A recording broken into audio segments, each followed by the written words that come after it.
Gusto mong magnegosyo ng dessert pero tinatamad ka. O malamang ito bagay sa'yo. Kaya maganda ka na ng 750 ml na containers, yung microwavable, mga 3 peraso lang. Carry na yan.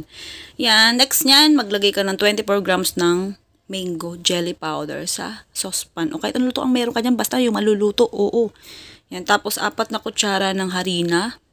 Kahit anong klase ng harina kung gusto mo, pwede rin naman cornstarch ang ilagay mo dyan. Tapos sa asukal, brown sugar ulit, mga 1/3 cup, pwede na. Pero kung gusto mong mas matamis, kung sa tingin mo matabang yan, dagdagan mo. Kasi yun na lang yung nakalagay sa plastic eh. Kaya yun na lang talaga yung nilagay ko, di na ako nagdagdag, para tipid. Okay, ikaw na lang magdesisyon kung gaano karami gusto mong ilagay na asukal, ha? Okay?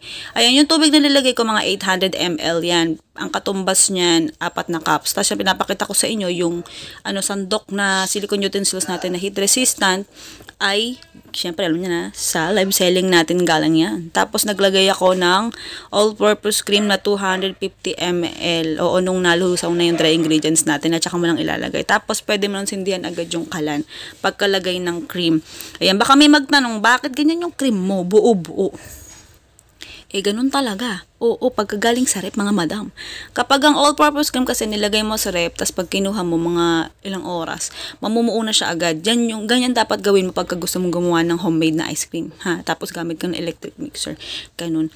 Oo. Pero kapag malabnaw yung all-purpose cream mo, ibig sabihin, alam mo na, hindi pa galing sa rep. Ayan. Pagka kumulo na, pwede mo na yung isalin sa microwavable container. Pag bumili kayo niyan, siguraduhin niyo na yung container na gagamitin niyo.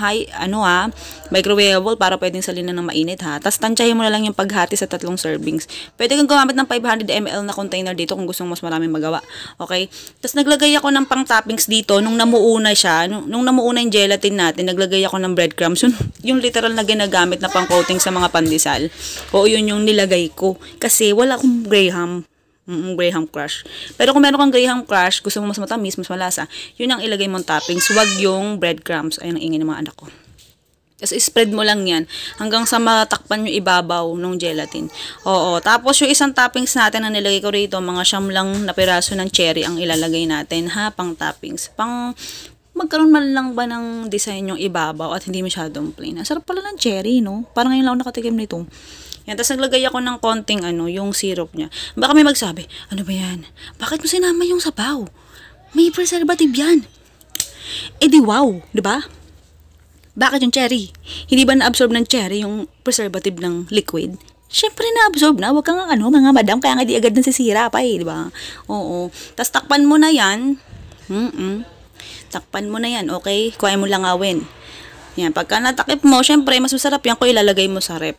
Paalala ko lang ha, kung gusto mong mas matamis, dagdagan mo yung asukal o kaya condensed milk ang ilagay mo, okay? Yung listahan na recipe, ito na, cherry bread gelatin ang pangalan to kasi nga, breadcrumbs ang nilagay ko. Okay, sige na, goodbye, good luck, love you. Kung naghahanap ka ng paglilibangan at hindi mo na alam kung saan nalalagay ang pera mo, o baka nangutang ka pero di mo alam kung paano wawaldasin, ito na, sagot kasi di ka mo magbayad, ito na, oo. Kasi dito, kapag nag-register ka, pwede kang magkaroon ng 6,000 agad-agad, oo, kaya ayan na.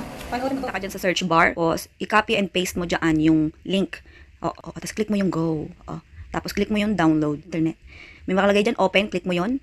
May lalabas dyan ng package installer, click mo yan. Tapos dyan once lang. Oo. Tapos click mo yung install. Tapos click mo yung open.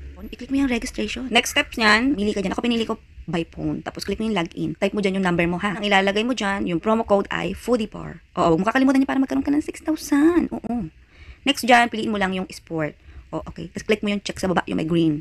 Okay, nandito na tayo sa pinaka-app. Dahil mabay tayo, ayan, tuturuan kita kung paano mag-cash in. I-click mo yung GCash, tapos click mo yung confirm. Pagkatapos mo i-type kung magkano yung gusto mong i-cash in. O, kita ka sa GCash, tapos i-scan mo yung QR code na lalabas dyan sa screen, tapos i-type mo yung number, ayun yung pong number sa baba. Tapos i-type mo dyan yung your GCash number, dyan mo ilagay yung number mo. Oo.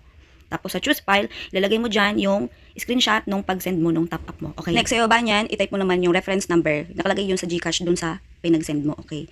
Pagka-type mo, click mo lang yun confirm. Next, payment successful na. Pwede ka na makapaglaro agad-agad niyan. Oo, sa sports, punta ka dyan, pili ka. Pwedeng live, pwedeng hindi. Oo, kung anong gusto mo. Ayan, kaya kung gusto mo magkaroon ng instant na 6,000 plus, ito na, maglaro ka na sa sports. At mag-cash in kahit 50 pesos. Sige na, go!